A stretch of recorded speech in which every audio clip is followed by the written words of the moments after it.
Assalamualaikum warahmatullahi wabarakatuh. Bismillahirrahmanirrahim. Alhamdulillahirabbil alamin wassalatu wassalamu ala sayyidil mursalin wa ala alihi wa sahbihi ajmain amma ba'du.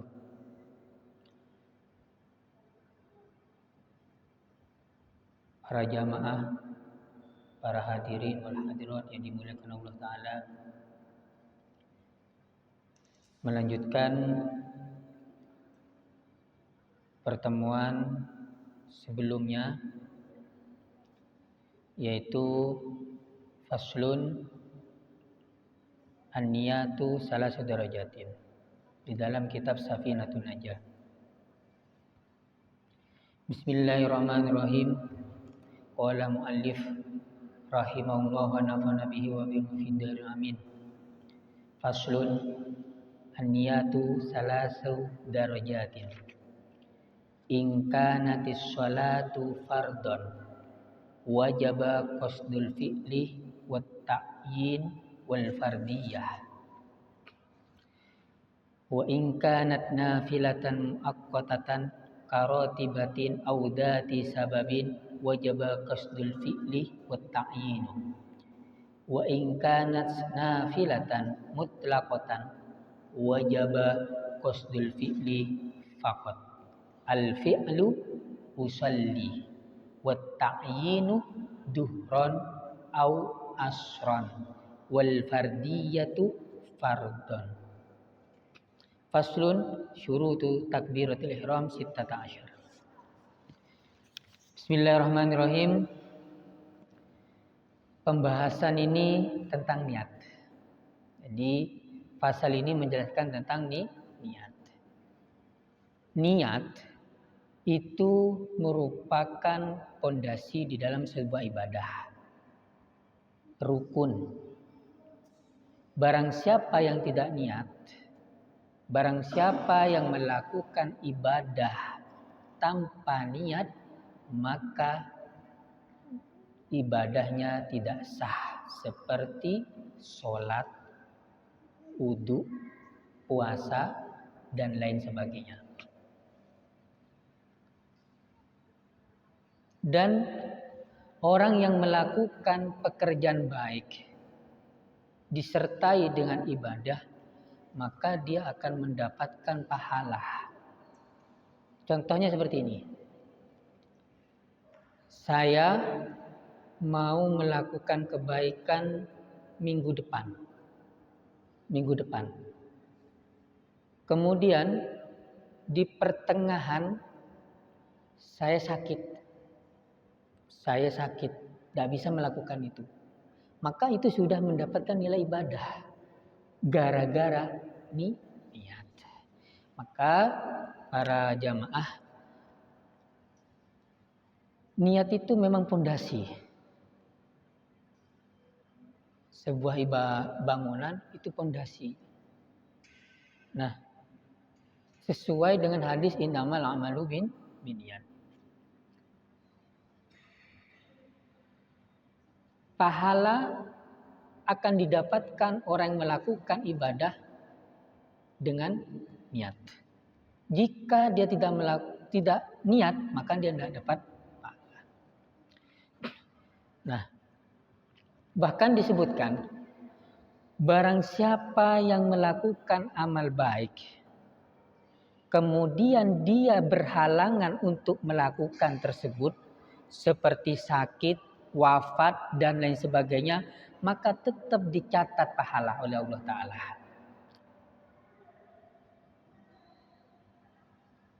Al-Imam Baidawi menyebutkan, al-a'mal la tasihu bila niyatin. Amal itu tidak sah kalau amal itu tidak disertai dengan niat. Li'annan niat bila amalin yusabu alaih. Jadi beda.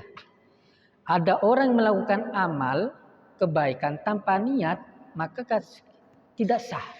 Tetapi kalau ada orang yang niat tanpa melakukannya karena udzur, itu dapat pahala. Itu hebatnya niat. Wal amal bila niat haba. Amal tanpa niat itu sia-sia. Seperti perumpamaan niat ini di dalam amal seperti perumpamannya adalah ruh fil jasad. Kita punya jasad, orang meninggal, dia jasadnya utuh, tangan, kepala, ada semuanya tanpa ruh, maka dia tidak bisa hidup. Karena tidak ada ruhnya. Sama halnya juga niat di dalam amal itu seperti ruh di dalam jasad. Niat itu seperti ruh, amal itu seperti jasad. Coba bayangkan, orang tanpa ruh, tidak bisa hidup. Jadi niat itu di dalam amal seperti ruh di dalam jasad. Nah, kembali pembahasan terkait niat. An-niyatu salasu darajatin. Niat itu ada 3 derajat, 3 tingkatan. Nah, di dalam pembahasan fikih dalam kitab Safinah itu niat yang di sini yang dibahas adalah niat di dalam sholat. Niat di dalam niat salasu darajatin. Niat di dalam sholat itu ada 3 tingkatan. Yang pertama, in kanatis sholatu fardon wajaba qasdul fi'li wat ta'yinu wal fardiyatu. Jika sholatnya itu berupa sholat fardu, wajabat qasdul fi'li wat ta'yinu wal fardiyatu, maka wajib di dalam isi niat tersebut harus ada qasdul fi'li, maksud fi'ilnya, pekerjaannya, wat ta'yinu ditentukan, wal fardiyatu fardunya. Qasdul fi'li wat ta'yinu wal fardiyatu. Apa qasdul fi'li itu? Maksud qasdul fi'li, maksud pekerjaannya apa? Dalam sholat, kalau kita niat sholat, usalli, saya mau sholat. Kemudian qasdul fi'li wat ta'yinu ditentukan juga, isi kandungan niatnya ditentukan dalam sholat. Apa ta'yin itu? Apakah sholat duhur, sholat asar, sholat maghrib, isya, dan subuh. Wal fardiyatuh, dan juga harus harus apa? Menyebutkan kefarduannya. Fardu apa? Fardiyah. Kalau fardiyah berarti fardon. Maka 3 ini. Kalau sholat fardu sebenarnya itu cukup kalau sudah 3. Usolli duhroh, usolli fardad duri. Nah, ini. Usolli fardad duri. Itu sudah cukup. Usolli fardal asri. Itu sudah cukup. Usolli fardal maghribi. Itu sudah cukup. Fardal isya. Usolli fardal subuh. Itu cukup.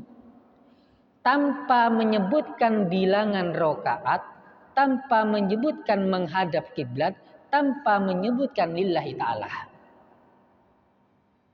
Kalau kita kan biasanya usolli fardad duhri arba rakatin mustaqbilal kiblati ma'muman lillahi ta'ala. Ada anillahi ta'ala. Dan seterusnya.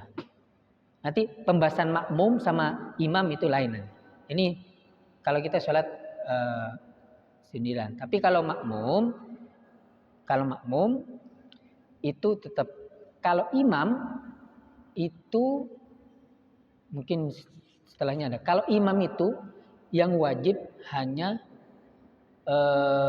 Jumat sama mu'adah. Sholat mu'adah apalagi itu? Sholat Jumat itu sholat yang diulangin kedua kalinya. Sholat ini sudah sholat, kemudian sholat lagi. Nah itu harus mewajibkan, mencantumkan imaman. Apalagi itu. Nah, kembali tadi usolli fardad duhri cukup. Usolli fardad duhri. Karena apa? Karena sudah menyebutkan tak fiilnya usolli, mau ngapain? Saya kemudian apalagi? Ta'yin, tentukan duhur, kemudian fardunya. Itu harus 3. Kalau itu sholat wajib. Usolli fardad duhri, usolli fardal maghribi, itu sudah cukup. Nah,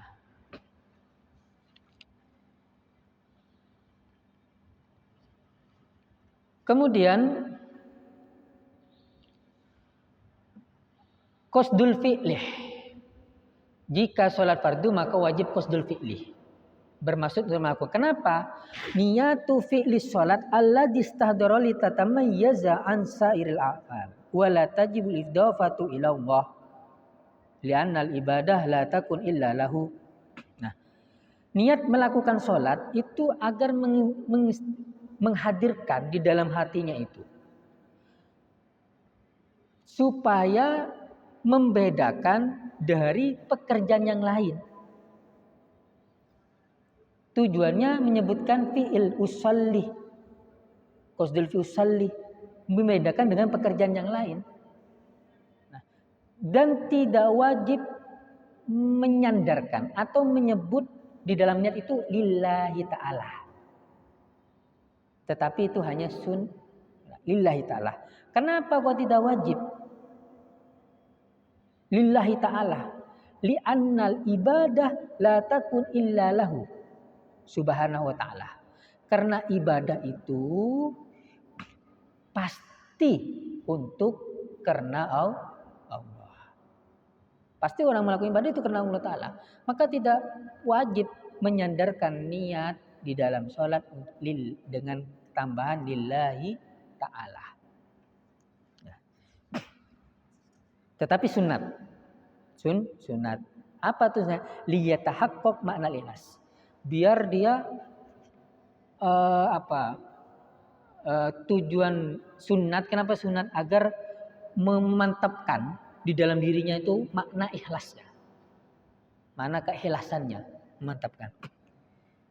Dan juga disunatkan niat istiqbal kiblat. Tidak wajib.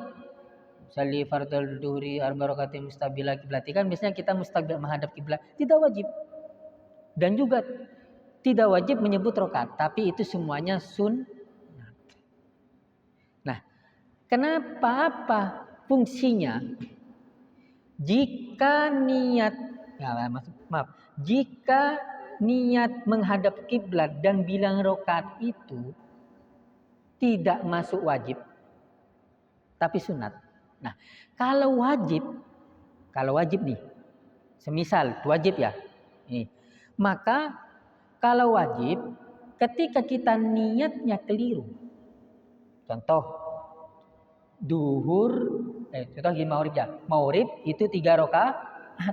Kemudian ketika kita niat usolli fardul maghribi arba rakaatin, niat maghrib melafadzkan 4 rakaat, padahal maghrib itu 3 rakaat. Kalau diwajibkan, maka itu sholatnya tidak sah. Tidak sah. Tetapi kalau karena itu menyebut kata rakaat, bilang rakaat itu sunat, maka ketika dia niat ternyata keliru, maka tetap sah. Tetap sah. Misal, usalli fardal maghribi arba rakaatin mustaqbila kiblati lillahi ta'ala Allahu akbar. Kok 4 rakaat? Padahal maghrib 3 rakaat. Tetap sah. Karena menambah atau menyebut bilangan rakaat itu sunnah, bukan wajib.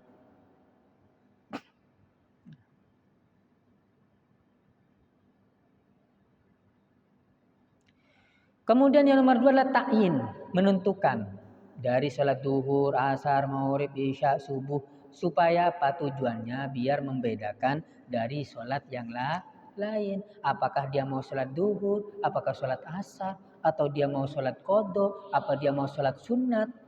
Nah, maka harus tak tentukan mau salat apa kau. Harus disebut dalam niatnya. Kalau itu salat wal fardiyah, fardunya. Nah, biar beda. Nah, ini mau sholat fardu, apa sunat, apa gimana? Nah.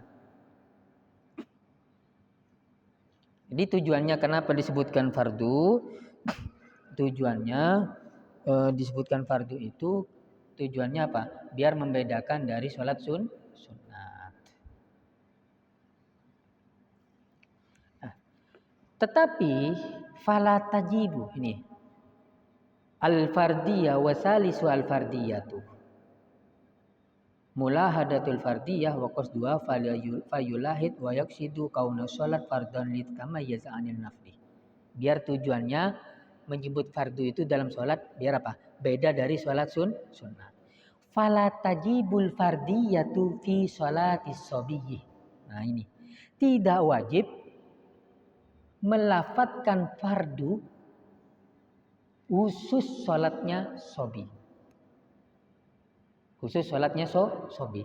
Nah, sobi itu kan li'anna sholatahu taqa'u naflan ittifakan. Karena sholatnya sobi itu jadi sholat sunat, bukan wajib. Karena sobi itu tidak ditaklid, tidak diwajibkan untuk sholat. Tapi sebagai wali kita harus memerintah sobi. Sobi itu ada dua bagi. Ada sobi tamyiz, ada sobi ghairi tamyiz. Sobi tamyiz itu ciri-ciri sobi tamyiz, dia bisa makan sendiri, minum sendiri, mandi sendiri, buang air kecil sendiri, buang air besar sendiri. Itu bisa. Itu sudah tamyiz. Nah, biasanya tamyiz ini, sobi tamyiz itu kisaran umur 7 tahunan. Nah, kadang umur 6 tahun dia bisa makan. Tapi kadang dia tidak bisa mandi sendiri. Atau mamit, buang air besar sendiri. Buang air besar bisa, tapi menyiramnya, menyucikannya, camaturan akela itu. Jadi sekitar sampai usia. Kalau sobi ghairi tamyiz itu sebelumnya. Jadi umur 5 tahun. Nah, sobi di sini. Nah, ketika kita punya anak umur 7 tahun, 8 tahun yang sudah sobi tamyiz, memang anak ini tidak wajib. Andai kan dia tidak sholat, tidak berdosa. Nah, ketika dia sholat, maka jatuhnya sholat sunat, pahala, dapat pahala juga. Tetapi selaku orang tua, bapak, ketika kita tidak memerintahkan anaknya, meskipun dia masih sobi tamyiz, maka yang dosa siapa?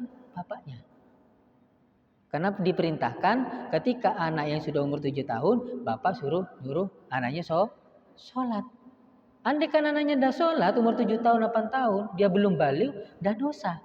Tetapi kalau bapak tidak nyuruh, tidak membiasakan anak untuk sholat, maka yang dosanya sama bapak. Nah gitu. Bihilafil mu'adah. Beda mu'adah. Kalau mu'adah itu sholat yang diulangin. Misal gini, Pak Haris sholat duhur, sholat sendirian. Tiba-tiba setelah sholat sendirian, ada orang yang mau sholat berjamaah. Nah, maka secara hukum, sampean Pak Haris sudah gugur kewajiban untuk sholat duhur.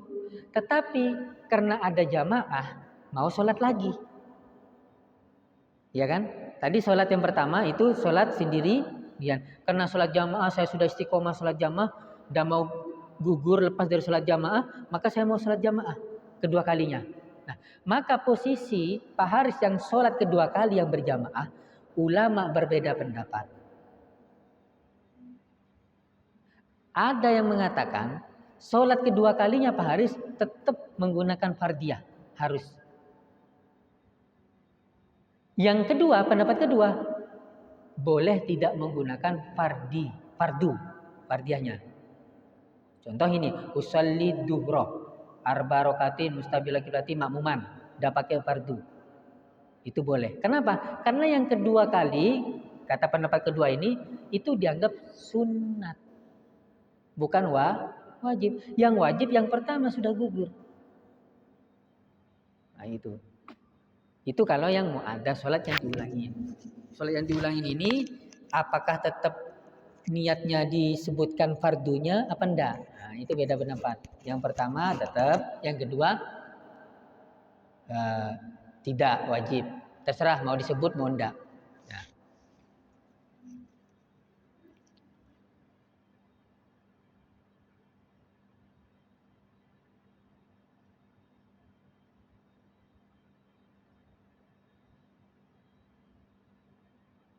Ini ada.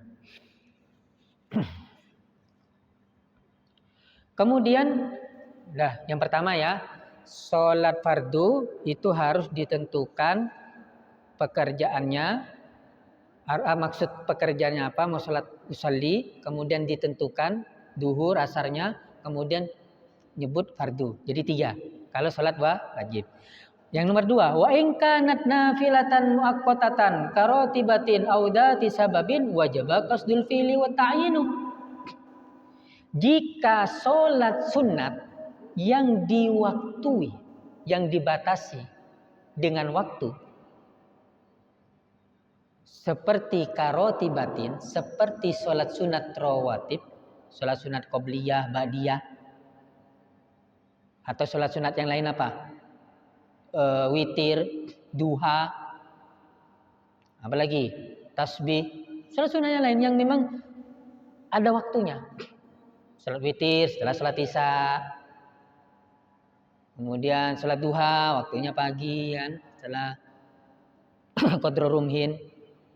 Terus apa lagi? Sholat rawatib itu setelah sholat fardu, qobliyah duhur, ba'da duhur dan seterusnya. Audati sababin, atau sholat sunat yang punya sebab. Data sababin ini mungkin nanti ada penjelasannya tentang sholat-sholat yang diharamkan. Ada sholat waktu sholat yang diharamkan ya kan, itu kan. Seperti sholat ba'da subuh, ba'da asar dan seterusnya, ketika istiwa dan yang lain, kecuali Jumat istiwa. Itu namanya ada yang punya sebab. Apa sebab? Sebab mutaqaddim yang didahului, kewajiban, sebab mutakhir yang di belakang. Mutaqaddim itu seperti apa? Sholat tahiyat masjid. Itu mutaqaddim, yang lebih dulu. Mutaqaddim. Kemudian sholatnya mutakhir, itu sholat safar. Niat sholat safar itu mutakhir. Kemudian muqorin yang bersamaan, seperti sholat istisqa. Dan sholat apalagi nih, tahiyat, sunat wudu itu mutaqaddim. Nah, didahului. Nah, kalau posisi seperti ini yang mempunyai sebab baik mutaqaddim, mutaakhir, muqorin yang bersamaan. Mutaqaddim itu yang awal, mutaakhir itu yang akhir, muqorin itu bersama. Kadang mutaqaddim sampai berlanjut kayak sholat istisqa. Itu mutaqaddim bisa mutaakhir. Mutaqaddim bisa muqorin bersamaan. Terus sampai kapan? Jadi mutaqaddim itu yang didahulukan kewajibannya, sebabnya apa? Ya dahulu. Sebabnya seperti apa? Tahiyat masjid karena dia wudu, karena wudu dia disunahkan untuk sholat wudu. Nadim. Nah, maka ketika orang yang mempunyai, ketika orang sholat sunat ini maupun sholat sunat yang punya sebab ini, maka yang diwajibkan qasdul fi'li wa ta'yin. Yang diwajibkan adalah fi'ilnya, pekerjanya, dan apa yang ditentukan. Seperti contoh usolli qobliyat duh. Usolli qobliyat duh. Seperti itu. Nah, apalagi usolli sunnatal wudu, usolli tahiyat masjid.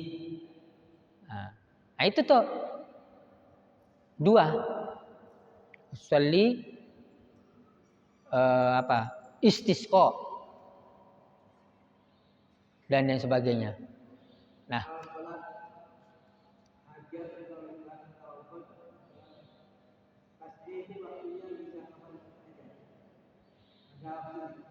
ya ini sholat tahajat kapan? Ya ketika mempunyai hajat sholat. Tidak ada waktunya sholat hajat. Tidak ada. Sholat kayak apa lagi? Sholat tasbih. Nah itu. Gimana? Bisa kedua-duanya.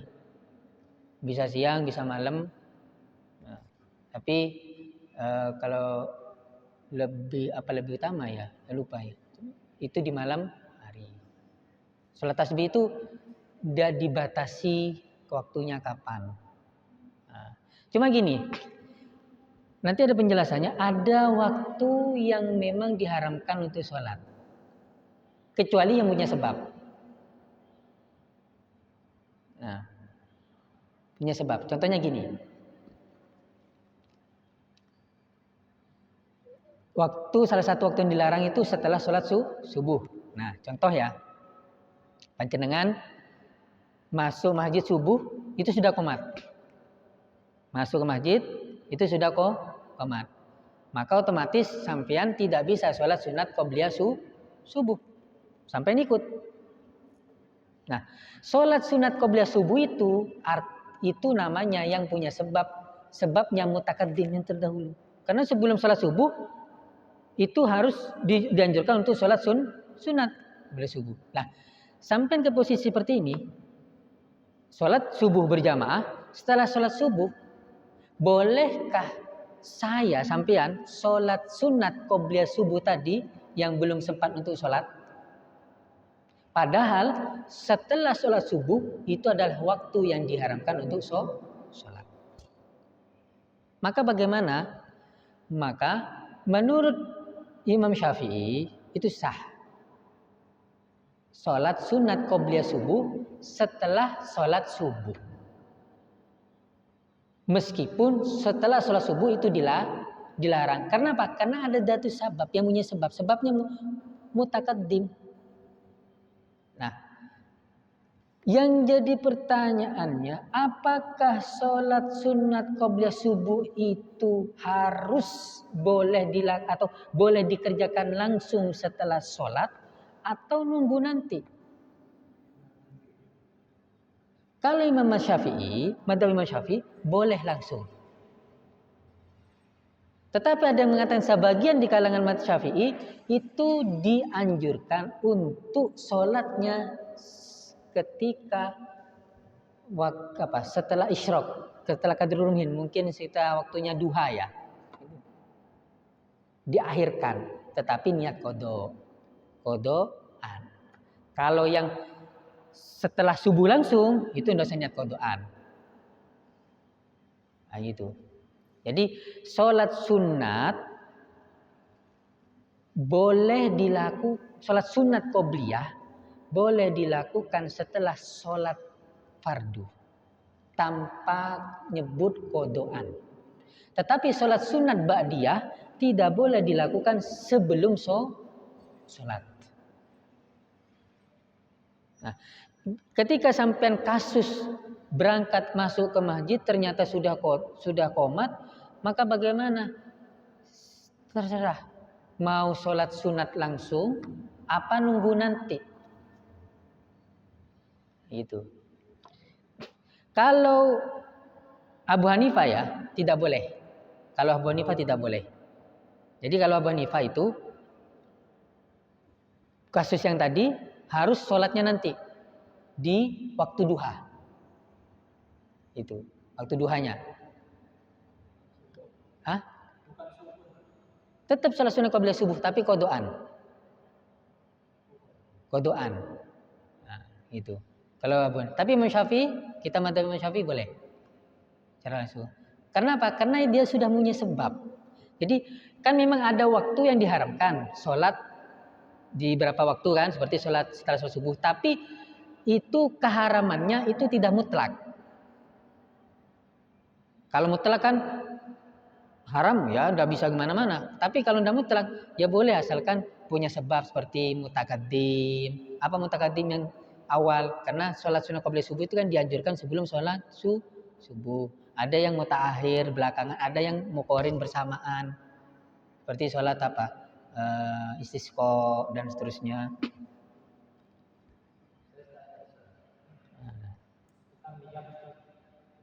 Gimana? Niat, ya. Ya.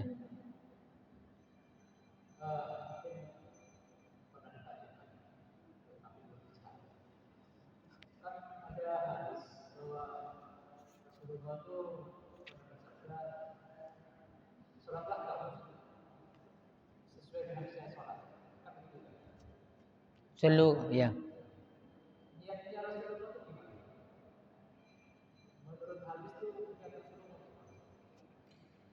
Ya. Ada ayat Al-Quran dan ada hadis terkait sholat. ayat perintah sholat itu seperti aqimus sholah. Aqimus sholah. Dirikanlah sholat.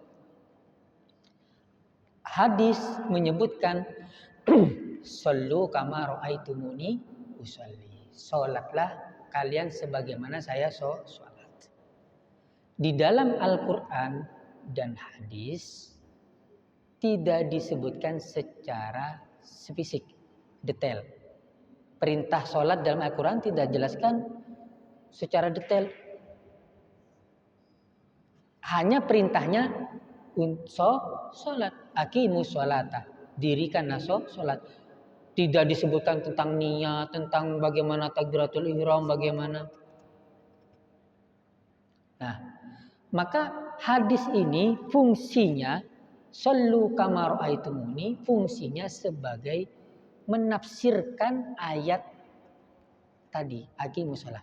Aqimus shalah kan perintahnya hanya dirikan sholat. Sholat bagaimana? Kemudian hadis sallu kama ra'aitumuni usolli itu menafsiri, menjelaskan terkait ayat tadi. Ayat tentang aqimus sholat. Sallu kama ra'aitumuni usolli, sholatlah kalian sebagaimana saya sholat. Nah, bagaimana caranya Nabi sholat? Ada sahabat menjelaskan, ada tabi'in, dan terus sampai ke generasi para ulama, para 4 madhab, Ibu Hanifah, Imam Malik dulu, Abu Hanifah, Imam Syafi'i, Ahmad bin Hanbal dan terusnya. Baru di situ dijelaskan di dalam beberapa kitab. Maka semboyan kembali ke Al-Quran dan hadis itu semboyan oposo. Lalu kembali ke Quran hadis. Dan kita tahu bagaimana cara Al-Qurannya, bagaimana hadisnya. Kalau kita semboyannya ke Quran hadis, tidak usah ikut ulama, tidak usah kitab ini. Terus bagaimana kita mengetahui hukum-hukum seperti sholat aja tidak dijelaskan, ya kan? Sholat aja tidak dijelaskan cara niatnya, cara apa, tidak dijelaskan ini secara detail. Maka di situ fungsi seperti di dalam kitab fikih itu dijelaskan secara jelas dan itu bersumber semuanya dari para ulama. Kemudian sampai kepada sahabat dan terus kepada Nabi. Nah, pertanyaan niatnya bagaimana? Kalau niatnya yaitu yang ditentukan oleh ulama seperti ini. Nah, apa yang menjadi dasar niat itu diwajibkan? Nah, dasar pertama mereka melihat sahabat dulu melihat bagaimana Nabi niat dan juga di situ disebutkan niat dasar dalilnya yaitu innamal a'malu binniyat. Contoh wudu saja, ini sholat ya, pertama. Sholat itu berarti hadisnya hadis fi'il. Hadis itu kan ada hadis kaul, dauh, fi'il, pekerjaan, takrir, pengakuan, kaul, kaulan Nabi dauh. Kalau sallu kama ra'aitumuni usolli itu fi'il. Sholatlah bagaimana bagaimana saya cara sholat. Nah, itu fi'il, pekerjaannya Nabi. Berarti sahabat itu melihat Nabi. Terus generasi berikutnya sampai ke para ulama sekarang yang menjelaskan tentang fikih. Apa? Rukun kauli. Di dalam mana? Di dalam sholat. Lah rukun itu kan kemarin sudah disebutkan, sudah dijelaskan rukun sholat kan ada 17. Ya, 17. Tetapi secara ini ada rukun kauli, ada rukun fi'li. Dibagi 2. Niat termasuk dalam sholat ya, itu rukun kauli. Jadi kemarin itu kan sebelum ini kan sudah dijelaskan rukunnya sholat. Rukunnya sholat kan ada 17. Di 17 ini itu kalau kita dibagi lagi ada rukun fi'li, ada rukun kauli. Rukun kauli niat. Rukun fi'li ruku, sujud, gerakan ini itu fi'li. Nah. Ini sholat. Udah, saya contohkan lagi. Wudu. Adakah dalil terkait Wudu. Fardu-fardunya wudu, kewajibannya. Ngambil dari mana ulama? Kok bisa dijadi ulama itu kayak fardu ya? Fardunya wudu itu kan niat, membasuh wajah, telak tangan, bagian kepala, kaki, tertib ada 6 ya. Ya. Fardunya wudu ada 6. Itu ngambil dari mana mereka? Yang pertama niat. Niat dari hadis innamal a'malu bin niat. Membasuh wajah, tangan, sebagian kepala, kaki dari mana? Ayat Al-Qur'an. Wa idza kuntum ila sholati fausilu wujuhakum. Wa idza kuntum ila sholati, jika kalian mau salat, fausilu wujuhakum, basuhlah wajah kalian. Wa aydiyakum ilal marafiq wamsahu birusikum, membasuh sebagian kepala. Ba di sini ulama beda pendapat menafsiri, ada yang maksudnya semua kepala, ada yang maksud sebagian. Gara-gara wamsahu birusikum ba. Warjala kemudian wamsahu birusikum. Wa idza qumtum ila sholati fasilu wujuhakum wa aydiyakum ilal marafiq wamsahu birusikum warjalakum ilal ka'bain. Warjalakum ilal ka'bain. Jadi ada tertib. Ngambil dari mana kok tertib ini? Ngambil dari ayat ini. Wa idza kuntum ila sholati fausilu wujuhakum wa aydiyakum ilal marafiq wamsahu birusikum warjalakum ilal ka'bain. Nah, wow di sini menunjukkan tertib. Tidak boleh setelah wajah langsung kaki, harus berurutan. Nah, ya. Intinya kita tidak bisa beribadah itu berpatokan secara langsung dengan Al-Quran dan hadis. Tidak bisa. Kalau tanpa dari ulama. Ulama yang betul-betul seperti Imam Syafi'i yang sudah ada kitab fikihnya. Tidak bisa. Kalau semuanya kembali ke Al-Quran dan hadis. Semboyan Al-Quran dan hadis. Bagaimana kita menjalankan ibadah kalau hanya Al-Quran dan hadis? Sama juga haji.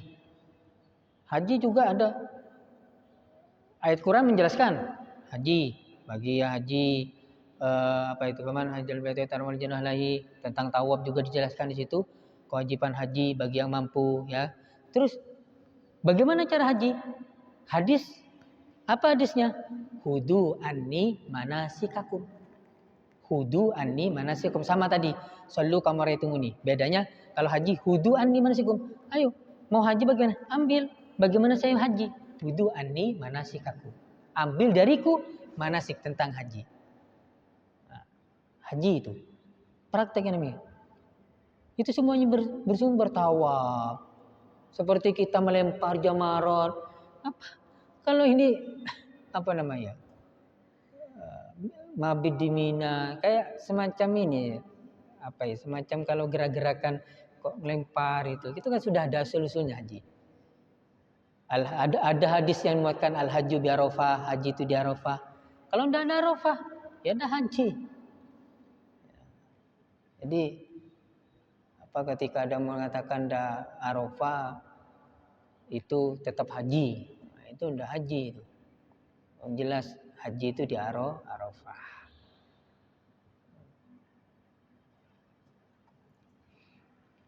Kalau tidak Arafah itu umroh. Kalau tidak mabit, karena Arafah itu termasuk rukun. Beda dengan wajib. Wajib itu nanti ketika ditinggalkan bisa dengan bayar dam. Mungkin ada terkait haji. Haji itu kan ada rukun, wajib, ada sunat. Nah, yang sunat ini sekiranya kita langsung sunat merepotkan, tinggal.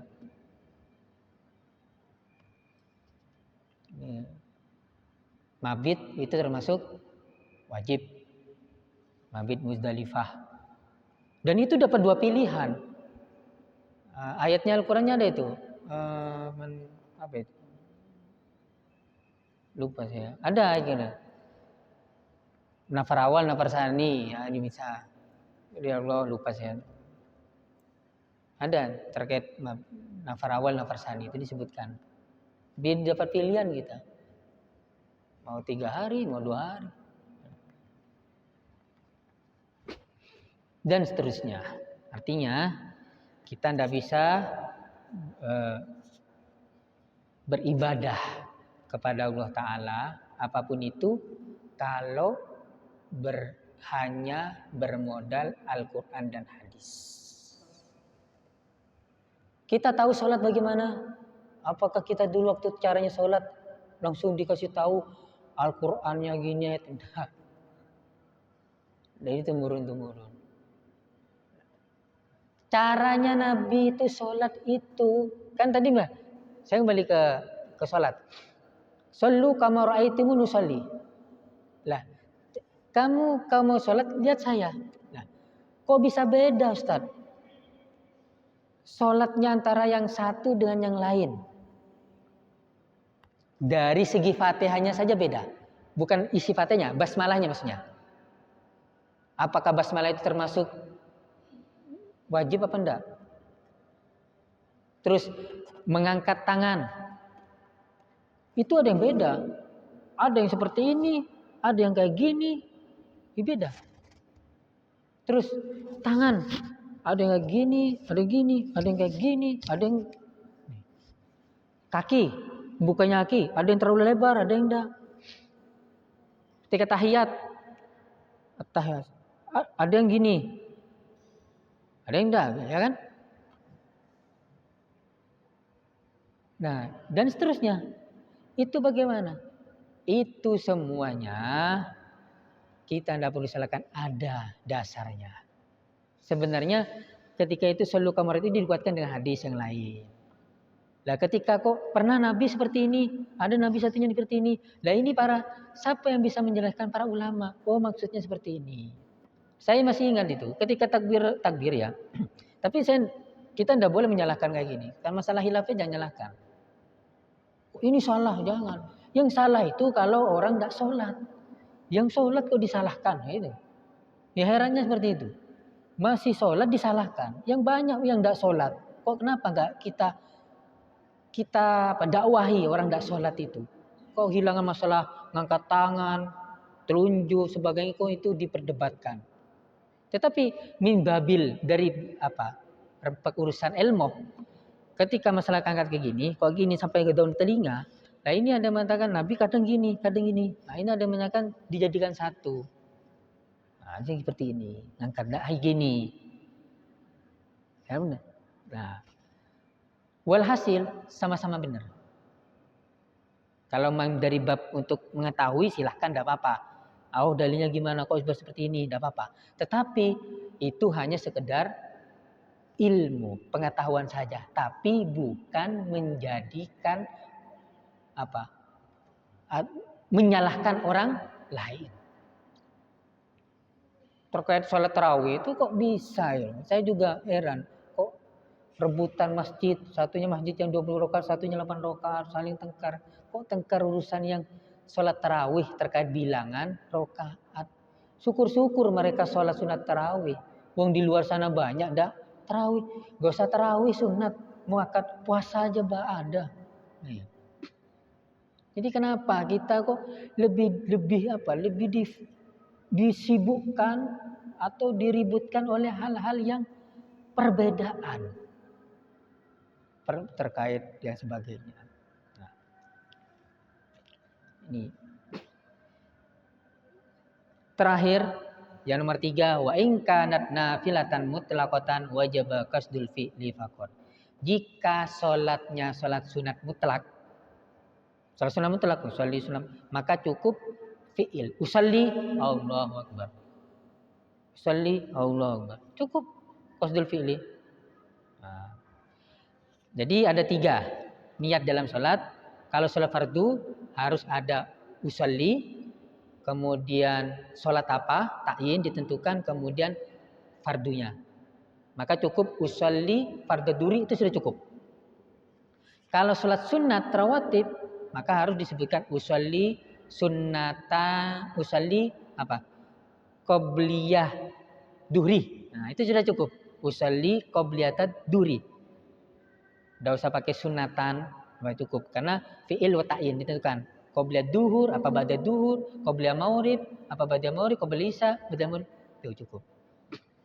Usalli ba'datal isya, cukup. Kemudian yang salat mutlak, usolli nasihat salat Allahu Akbar, cukup. Bilangan rakaat itu tidak menjadi kewajiban di dalam sholat fardu, tetapi sunnat. Tadi saya ulangi, kenapa bedanya? Kalau sunat, kalau kita niat sholat maghrib 3 rakaat, ternyata kita niatnya sholat maghrib 4 rakaat, maka tetap sah. Karena penyebutan bilangan rakaat itu sunat. Kalau wajib, maka ketika kita niat keliru bilang rakaatnya usolli fardhu maghribi 4 rakaatin, maka sholatnya Anda sah. Karena ini penyebutan bilangan rakaat itu sunat, meskipun kita keliru tetap sah. Selaku imam niat fardu, duhur, asar, maghrib, isya, subuh itu ndak wajib. Yang wajib itu pendapatan imam itu ketika sholat Jumat, sholat yang diulangin. Jadi sudah sholat mau sholat lagi. Pertama sholat sendirian mau sholat lagi, maka jadi imam menyebutkan imaman. Kemudian sholat yang dinadari. Saya kalau anak saya lulus SD kelas 6, maka saya mau nadar sholat 100 rakaat. Umpama. Tiba-tiba sama berjamaah, istri sama istrinya. Ayo, nanti kalau anak kita lulus kita sholat ya, sholat 100 rakaat berjamaah. Maka nanti wajib itu. Jadi imaman, nyebut imaman. Apalagi ada? Lupa saya. Jumat yang diulangi dinadari, ada satu lagi, Pak. Jadi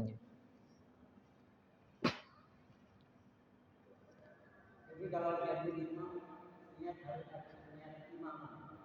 Jadi imam. Kalau sholat sunat selain yang saya sebutkan tadi, sholat sunat isya di sini tidak wajib, tapi sunat. Kalau sholat Jumat, imam Jumat wajib. Imamannya, 4 kali imaman, wajib. Sholat Jumat harus. Ya fardu, ya Jumat fardu, ya fardu, duhur, asar, maghrib, isya, subuh itu. Sunat. Sholat Jumat harus imaman. Khawatir yang udah biasa imaman nanti udah disebut, udah sah ini sholatnya. Termasuk juga kalau kita di masjid itu kan kadang khotib lain, imam lain. Kan ada, tapi masjid ini enggak. Khotib plus imam. Ini namanya katanya Pak Prabowo efisiensi anggaran. Ya Pak Dus. Nah, kalau di masjid lain kan ada imam, ada khotib. Lah, kalau sejumat, kalau khotib yang jadi imam telat, jangan jadi imam itu, meskipun dia jadwalnya. Suruhnya imamnya itu harus yang mendengarkan khutbah. Kalau telat hampir khutbah kedua selesai dia datang, jadwalnya imam, jangan, nggak boleh, nggak sah. Kalau ini, tapi tidak di sini. Aduh, saya efisiensi anggaran gitu. Mudah-mudahan bermanfaat. Wallahu a'lam bishawab. Al-Fatihah.